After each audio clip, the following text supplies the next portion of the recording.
Graças a Deus.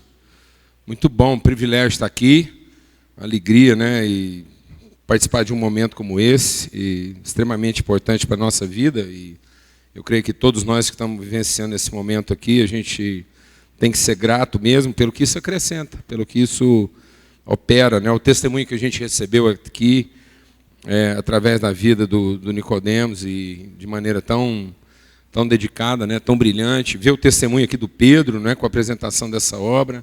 Eu estava brincando lá, falei lá na nossa salinha lá, eu tenho falado para o Pedro. Do Pedro eu queria só 1 litro de sangue, eu queria que ele me doasse 1 litro de sangue, para ver se misturando no meu eu consigo assim, ter essa mente brilhante que ele tem. Então, eu queria fazer uma transfusão. Então, muito bom. O que eu tenho no coração, assim, porque a gente ficou nessa liberdade, né, de refletir um pouco aqui sobre essa questão da ortodoxia integral e entender um pouco desse dilema, né, das afetações da fé na vida cotidiana, e avaliar um pouco, né, onde foi que aconteceu muitas vezes essa divergência, né? Por quê? Parece uma coisa tão óbvia, né? Fé e prática, e, no entanto, por que a gente tem que discutir sobre isso? Isso deveria ser, talvez, a coisa mais natural e espontânea na nossa vida. Onde é que acontece essa dicotomia? Por que às vezes, a gente está falando sobre a formação das nossas doutrinas, o desenvolvimento das nossas convicções, e talvez a primeira pergunta mais contundente é: mas como é que eu coloco isso em prática, né? Ou por que é tão difícil? Sendo que aquilo que é o fundamento da nossa fé reformada é que a graça opera em nós uma fé, e essa fé fundamenta, baliza todas as obras que nós vamos fazer na nossa vida, de modo que todas as nossas obras serão boas, porque estarão sendo fundamentadas numa convicção de fé, que essa fé é uma forma de pensamento, de inteligência, de consciência, que é gerada a partir de uma revelação da graça. Então, não existe outra maneira de ser. Então, isso, na verdade, é muito mais do que um dogma, isso é muito mais do que uma doutrina estéril. E é sobre isso que eu quero compartilhar. Quero aproveitar esse tempo para a gente gerar algumas reflexões aqui a respeito de conceitos. Porque cada vez mais eu tenho entendido que o nosso problema maior, talvez, é porque a gente não medita sobre os conceitos. Então, na medida em que você não medita sobre os conceitos que a palavra de Deus quer formar na nossa vida, a gente tem a tendência de transformar aquilo que deveriam ser os nossos conceitos em preceitos humanos. Há um texto no profeta Isaías que Deus está dizendo isso. Ele diz: tudo que eu ensino para vocês, vocês transformam em preceitos humanos. Então nós temos uma tendência de concluir, né, aquilo que Deus quer ensinar, e a gente se apropria disso de forma conclusiva, de acordo com as nossas carências e necessidades. Então a gente acaba que vai desenvolvendo uma perspectiva, uma noção do Deus que faz sentido para nós. E aí a gente está sempre procurando formas de justificar Deus dessa forma, em lugar da gente procurar conhecer e ser ensinado, na medida em que a gente vai meditando sobre aquilo que Deus quer nos revelar através da sua palavra. Então, essa falta de meditação, essa falta de reflexão, faz com que a gente não aprenda, faz com que a gente se aproprie de algumas coisas, transforme isso em dogmas, em regulações de comportamento, sem que a nossa consciência seja totalmente transformada por isso. Por isso que Tiago diz o quê? Que a forma de sabedoria humana, ela é terrena, animal e demoníaca. Ele está dizendo que, então, a ciência humana se tornou uma coisa animal, quase instintiva. Então, o homem observa, compara e conclui. Ele não aprende, ele conclui. Ele tira suas conclusões. Ele não foi propriamente ensinado. Ele observou, ele comparou dentro daquilo que são os seus parâmetros de observação, e ele conclui. E a partir do momento que ele conclui, aquilo que se torna a sua verdade, que vai nortear as suas práticas. Por isso a palavra de Deus nos exorta dizendo que a bem-aventurança não está nas conclusões que a gente tira. A bem-aventurança está em meditar naquilo que Deus ensina, de modo que isso possa de fato formar a nossa consciência. Então, essa pressa que a gente tem em tirar conclusões das coisas está fazendo com que a gente não aprenda. E muitas vezes nós vamos absorvendo certos pensamentos que não traduzem de maneira eficaz aquilo que Deus está querendo nos ensinar. Foi apenas a conclusão que eu tirei a partir da minha percepção, a partir da minha realidade e a partir da minha necessidade. Então, a minha pressa em ver o meu problema resolvido faz com que eu conclua. E não é muito difícil concluir coisas a respeito de Deus que estejam próximas da verdade, mas que não traduzem de fato quem Deus é. Então, é muito fácil tirar conclusões a respeito da divindade. Mas as conclusões que nós estamos tirando a respeito da divindade não são necessariamente, talvez, aquilo que Deus estava querendo ensinar a respeito dele, ou que vão de fato nortear as relações que Deus quer ter conosco. Amém, amados? Mais do que ser reconhecido como Deus, Deus quer ser conhecido como Pai. E isso faz uma diferença crucial na nossa relação com Deus. Então, na verdade, Deus quer ser conhecido por quem Ele é, e não reconhecido pelo que Ele pode. Amém? Então eu queria ler um texto com vocês, está lá em Atos, no capítulo 2, e a gente avaliar sobre alguns conceitos aqui na nossa vida. E lá em Atos 2 fala, né, do que aconteceu, o que foram os acontecimentos subsequentes ao derramamento do Espírito Santo lá em Pentecoste.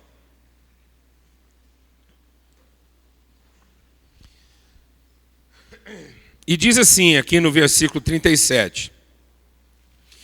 Ouvindo eles isso, compungiram-se em seu coração e perguntaram a Pedro e aos demais apóstolos: que faremos, varões e irmãos? E disse-lhes Pedro: arrependei-vos e cada um de vós seja batizado em nome de Jesus Cristo para perdão dos pecados, e recebereis o dom do Espírito Santo. Porque a promessa vos diz respeito a vós, aos vossos filhos e a todos os que estão longe, e a tantos quantos Deus nosso Senhor chamar. E com muitas outras palavras, isso testificava e os exortava, dizendo: salvai-vos desta geração perversa. De sorte que foram batizados os que de bom grado receberam a sua palavra. E naquele dia agregaram-se quase 3.000 almas.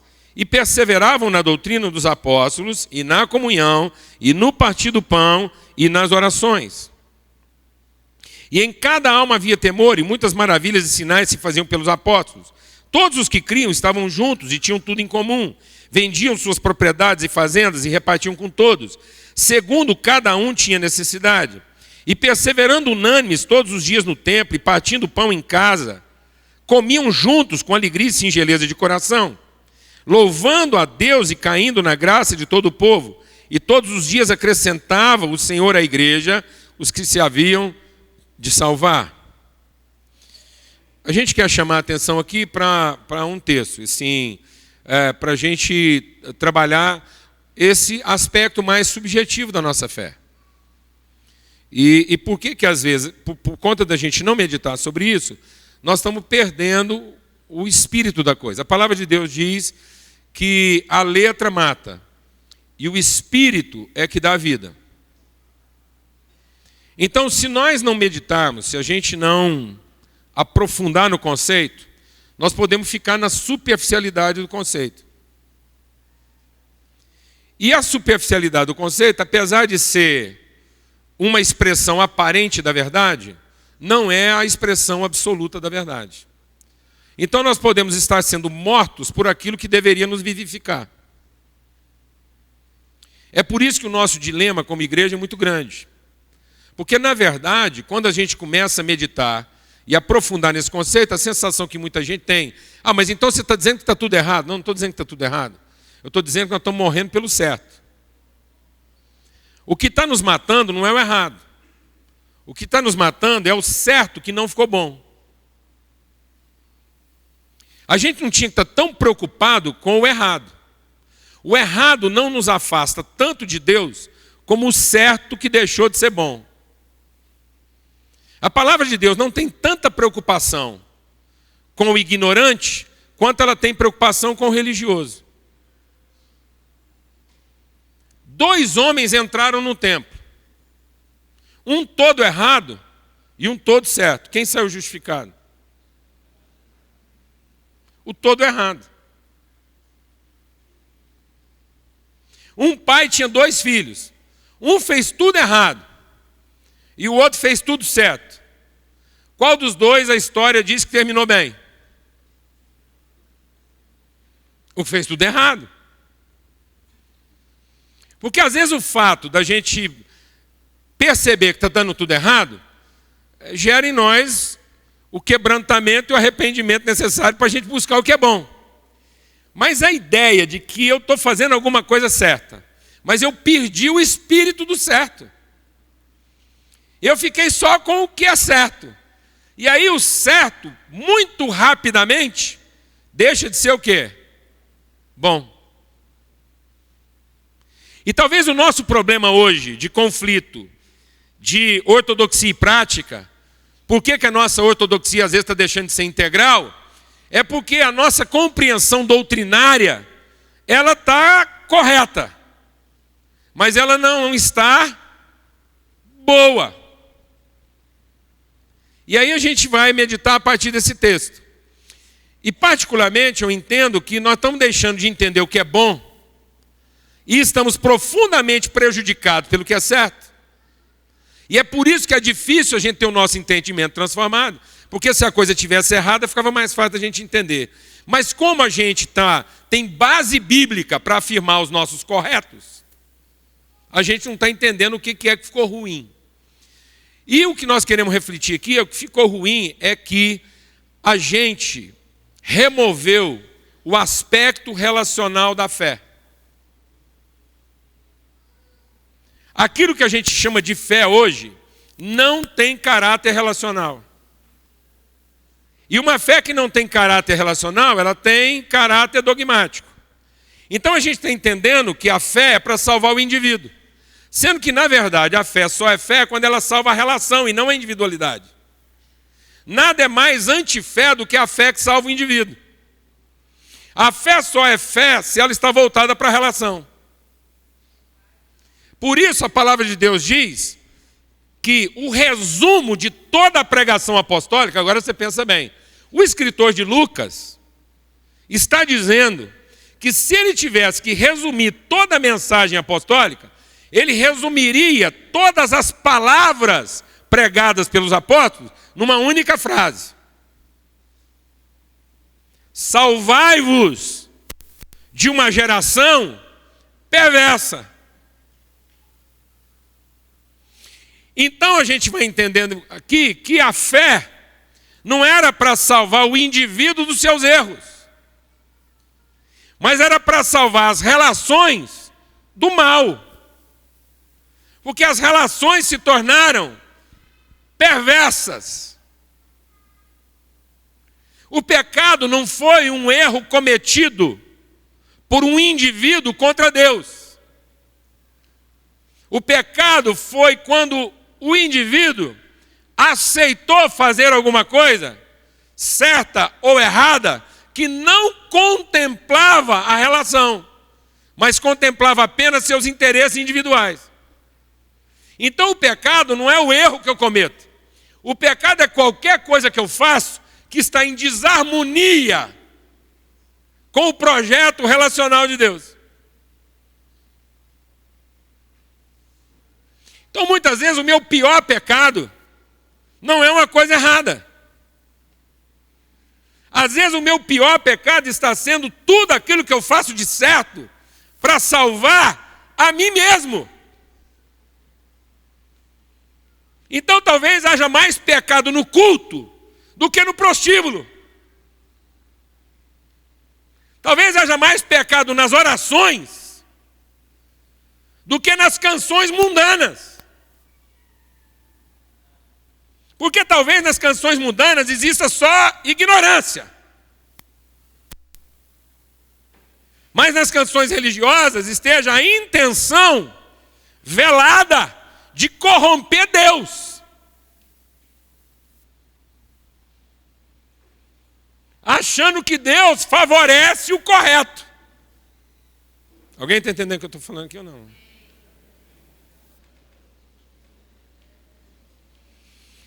Então, quando eu penso que a fé não contempla a relação, ela deixa de ser fé e passa a ser crença.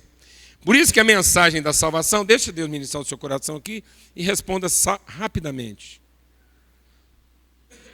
Rapidamente. A portas fechadas. Ninguém saia antes de responder essa pergunta rapidamente. E seja honesto. Se eu dissesse aqui em alto e bom som agora, salvai-vos dessa geração perversa, qual é a primeira pessoa que você pensaria em salvar?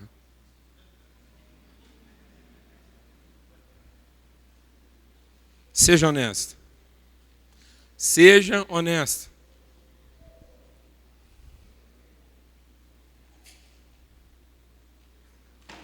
E olha que há um pressuposto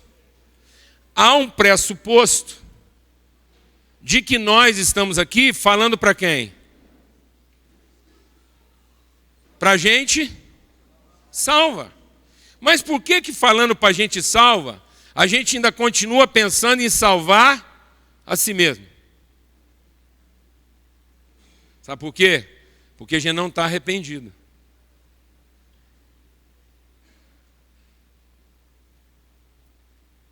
O arrependimento não é de ter feito alguma coisa errada. O arrependimento não é a vergonha de ter sido achado em falta. A vergonha de ter sido achado em falta é orgulho ferido, não é arrependimento.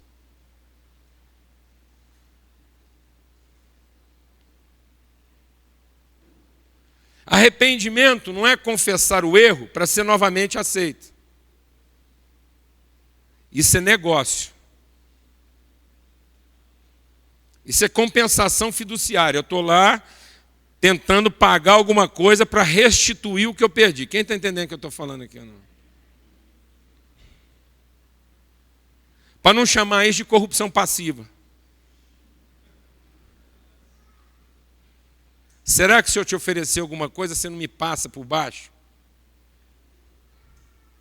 Você não aceita de volta quem não merece mais? Então isso não é arrependimento. A Bíblia chama isso de tristeza do mundo, que produz morte. A tristeza de Deus produz vida, porque ela não é a vergonha de ter feito alguma coisa errada e o esforço de fazer agora a coisa certa para ser novamente aceito. O arrependimento é a tristeza de saber que a minha índole não vai em favor do outro. É a tristeza de saber que eu não vi o outro. Eu não contemplei a relação, eu contemplei apenas a mim mesmo. Que, na verdade, o meu pecado não está em fazer a coisa errada. O meu pecado está no fato de que eu não respeito as relações. Eu não reconheço a harmonia do propósito de Deus. Naquilo que Deus fez por mim e através de mim quer fazer em favor do outro. Então os discípulos estão chamando o povo ao arrependimento. Ao arrependimento do quê? Da perversidade. Deixem de ser perversos. Arrependam-se dessa perversidade mundana. Arrependam-se dessa sabedoria humana que se instalou na cabeça de vocês. Há um pensamento que se instalou na mente de todo mundo que é perverso, é faccioso, é contencioso e contempla o indivíduo. A sabedoria humana, ela é demoníaca porque é facciosa, é beligerante, é individualista. Mas a sabedoria divina, vai lá e olha em Tiago, todas as características da sabedoria divina não são religiosas, são relacionais. Pacífica, benigna, cheia de bondade, paciente. Isso não tem nada a ver com religiosidade. Isso não tem nada a ver com culto. Mas nós estamos transformando toda a nossa sabedoria espiritualista em instrumento de culto. e não de relações bem-sucedidas. Quem está entendendo o que eu estou falando aqui, amado? Então a nossa fé, em algum momento da nossa vida, ela se voltou para onde? Para o culto. E não para as relações. Nós estamos vivendo um evangelho que alimenta o culto e não o relacionamento. Nós nos permitimos cultuar a Deus sem saber o que o irmão ao nosso lado está sofrendo, está passando e no que ele precisa de nós.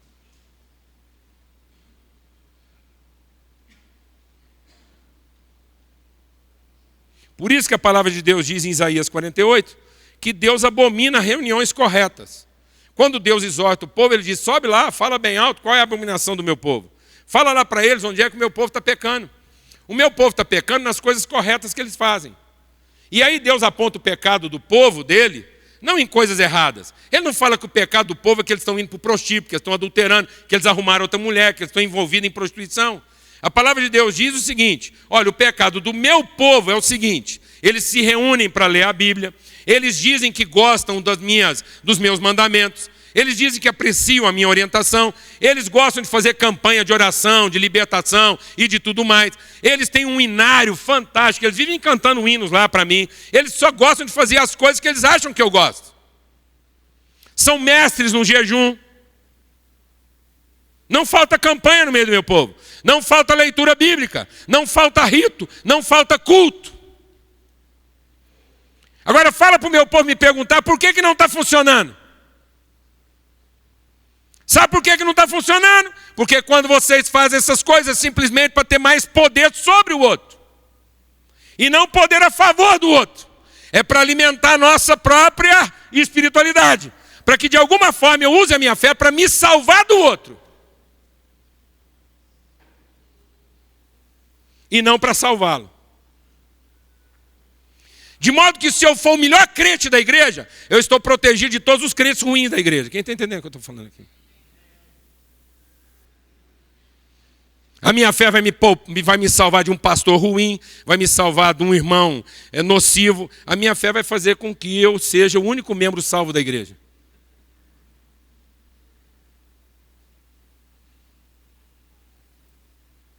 Eu não quero ser o salvador da igreja. Eu quero que a igreja me ajude a ser salvo.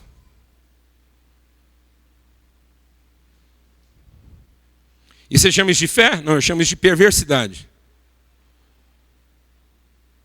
Nós estamos nos permitindo continuar perversos. Só que agora é pior, porque agora nós somos perverso crente. Porque agora nós temos uma religião para respaldar a nossa perversidade.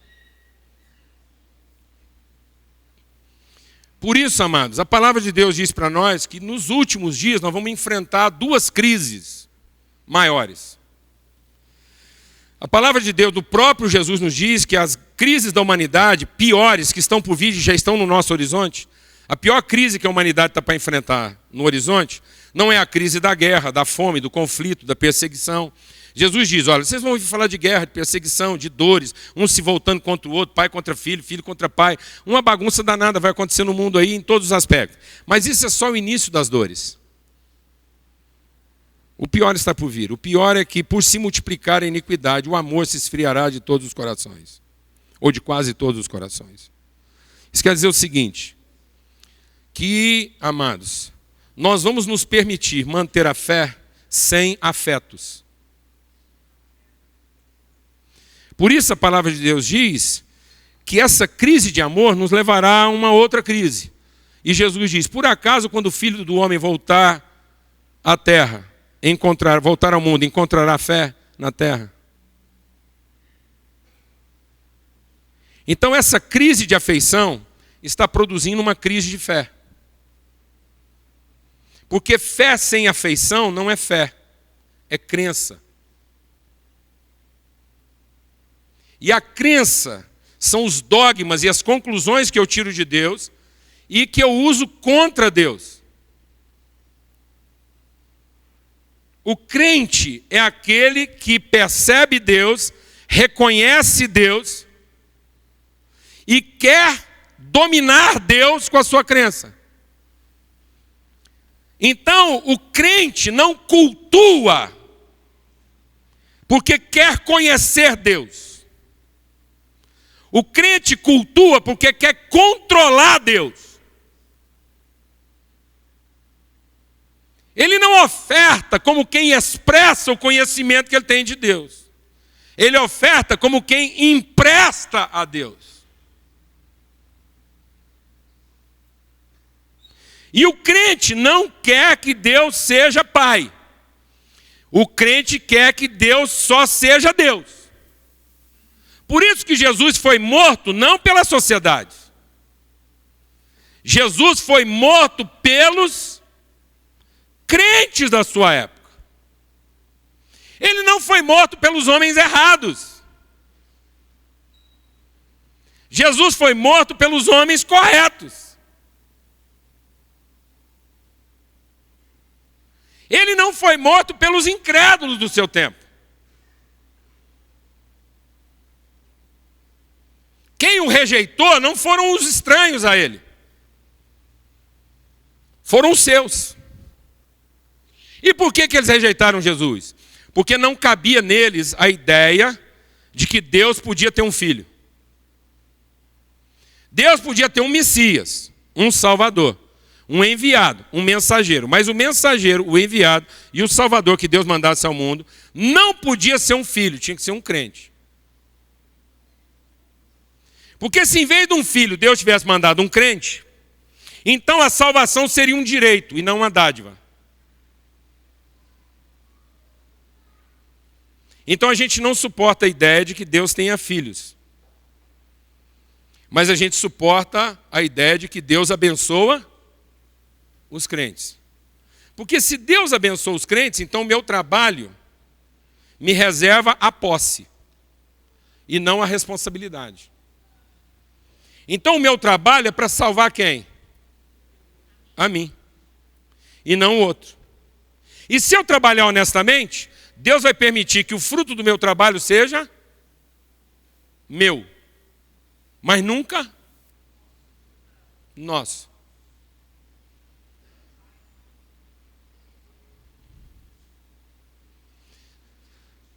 O que você tem, amado?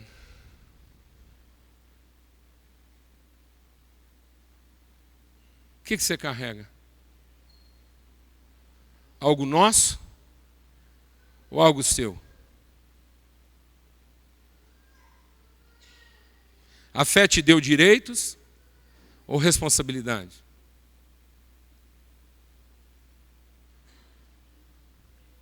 A sua casa é sua ou nossa? O seu dinheiro é seu ou nosso? Você é o administrador dele para o bem da comunidade? Ou Deus salva o seu dinheiro de ser tomado pela comunidade?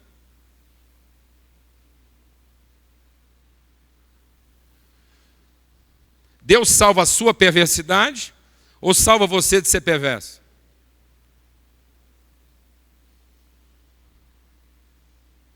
Salvai-vos de uma geração que se tornou o quê? Perversa.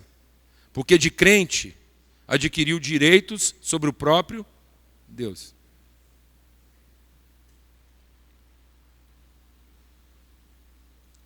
Nós adquirimos direitos sobre o próprio Deus na medida em que nós nos tornamos o quê? Crentes. E quando foi que a gente se tornou crente? Quando a nossa fé deixou de ser e passou a ser para salvar quem?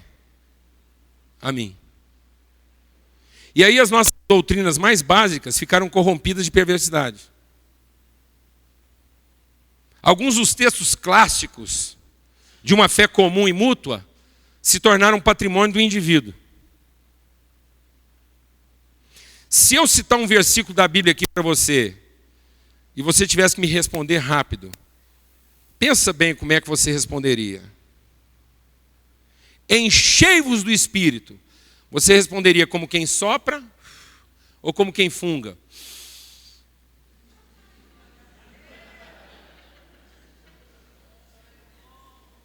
Para você, o que é encher do Espírito?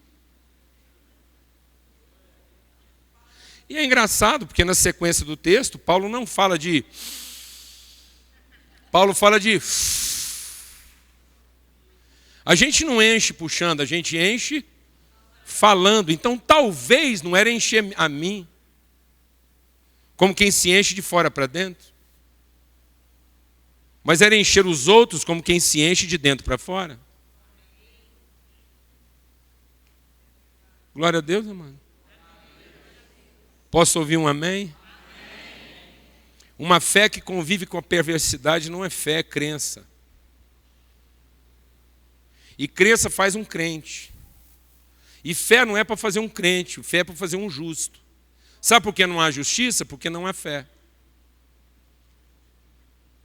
Porque se fosse fé, então é nosso. Então se fosse fé, não é meu. É apenas a forma como Deus usa a minha gerência, a minha administração, a minha habilidade, o meu dom em favor imediato de quem? Do próximo. Porque o pai da fé recebeu uma palavra de Deus que gerou fé no coração dele e essa palavra não o contemplava. O que gerou fé no coração de Abraão não foi alguma coisa que o contemplava individualmente. O que gerou fé no coração de Abraão foi uma palavra que ele ouviu da parte de Deus e que contemplava alguém depois dele. Um outro que não era ele mesmo. E que através desse outro, todas as famílias da terra seriam abençoadas pela sua fé. Então Abraão não creu na bênção que viria sobre ele.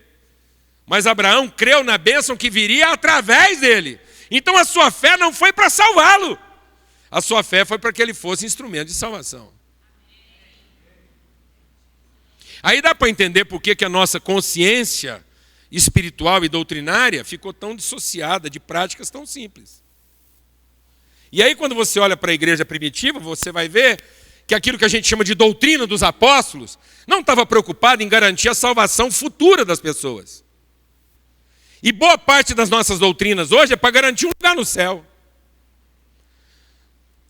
Uma das doutrinas fundamentais da nossa fé calvinista, das quais eu não abro mão, que é a doutrina da predestinação, tão discutida. E eu fico pensando, será que predestinação está falando do meu futuro ou está falando do meu presente? Afinal de contas, qual é o meu destino? É o céu ou é a terra? Onde é que o meu destino se cumpre? O céu é o lugar para onde eu vou? Ou é finalmente o lugar para onde eu volto depois de ter cumprido o meu destino?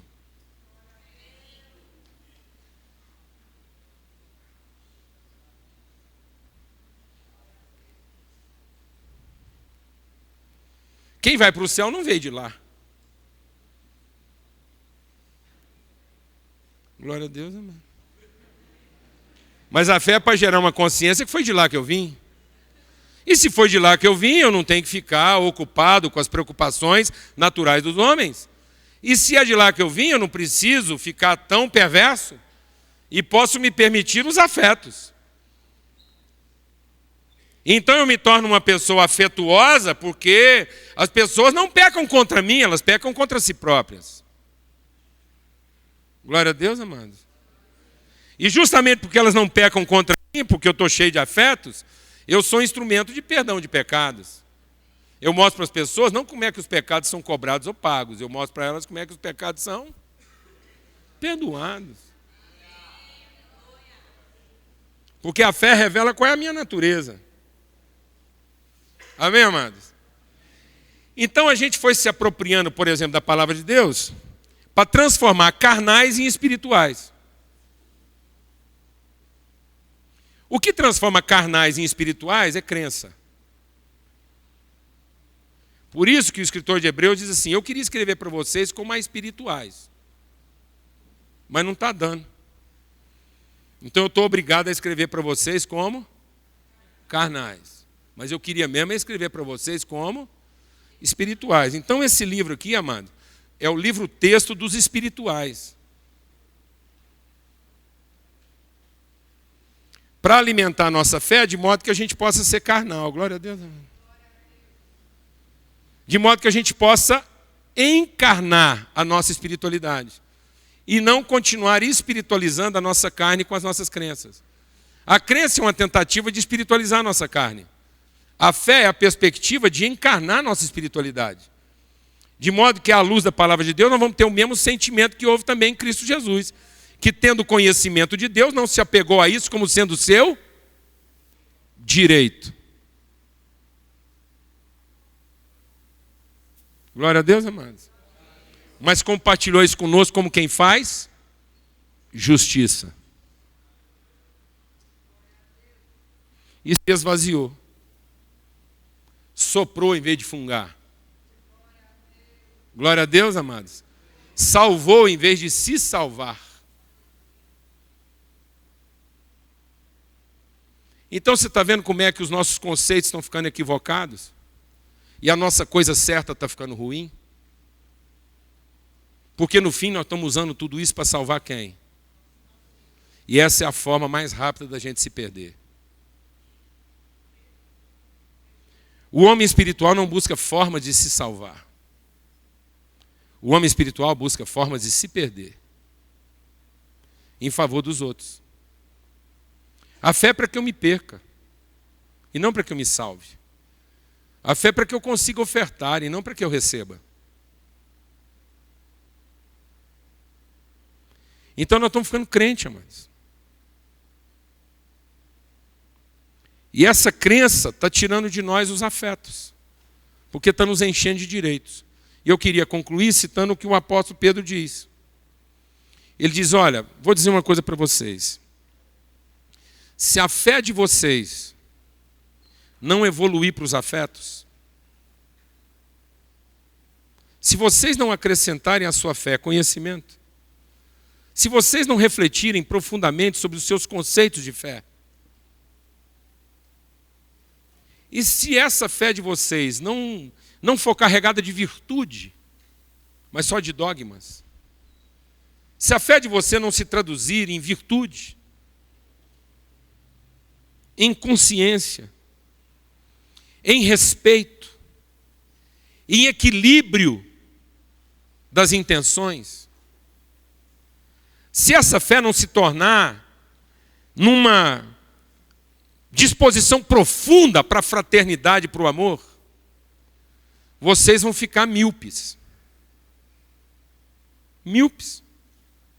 Ninguém vai poder falar que vocês são cegos.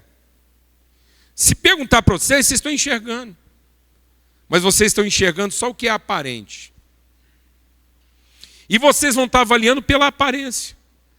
Nós vivemos hoje uma igreja tão dogmática que ela avalia tudo pela aparência. Ela conhece o outro como pobre, como viciado, como adúltero, como pecador, como apóstata, como idólatra, como herege, mas não como irmão.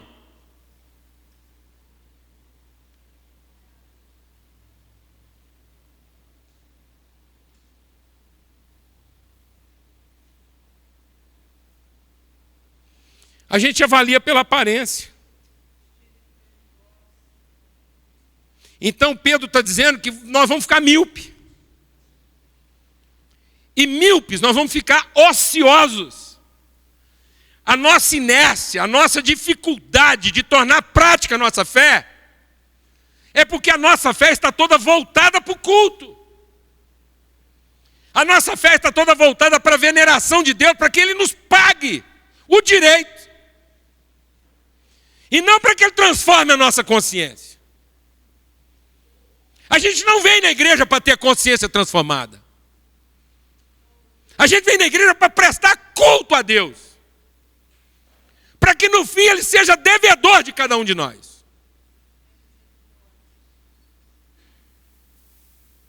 Não é para que os olhos do nosso entendimento sejam iluminados e por fim a gente conheça as riquezas, o patrimônio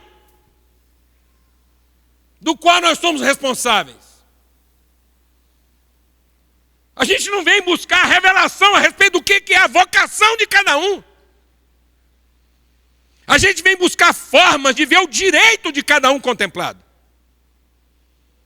O direito de uma família feliz, o direito de um negócio bem sucedido, o direito da saúde, o direito da integridade física, o direito da proteção durante a noite.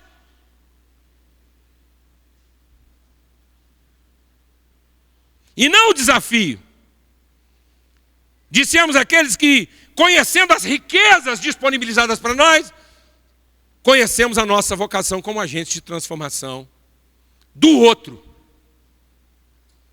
De modo que não conhecemos ninguém mais segundo a carne. Nem mesmo Cristo conhecemos segundo a carne. Porque agora conhecemos Cristo como quem é participante da sua natureza. Porque é isso que Pedro diz. Esse conhecimento de Deus, que faz com que a gente entenda que Ele já nos disponibilizou tudo o que é necessário, a vida e a piedade. De modo que pelas promessas de Deus, nós não conhecemos nossos direitos religiosos.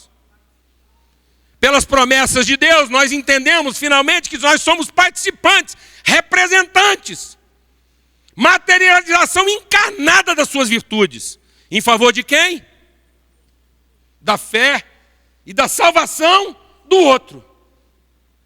Uma vez que está sendo trabalhada na nossa consciência a nossa salvação. De modo que a gente não ama o outro como o próximo que está perto. Mas a gente ama o outro como aquele que é nascido do testemunho que nós oferecemos para a relação. O outro não é o que se parece comigo, mas o outro é aquele que é gerado a partir da minha entrega e sacrifício, como foi com Abraão e como foi com Cristo. Amém, amados? O outro é aquele que herda tudo o que era meu e que agora foi entregue em favor dele. Porque ninguém vai saber o que é amar, a não ser que esteja disposto a dar a sua vida em favor de quem? Dos seus irmãos. E a gente quer que o outro se converta para que seja irmão.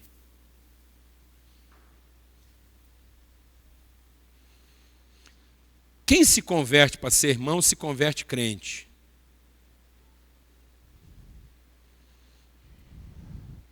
Quem se converteu porque era irmão, é cheio de fé.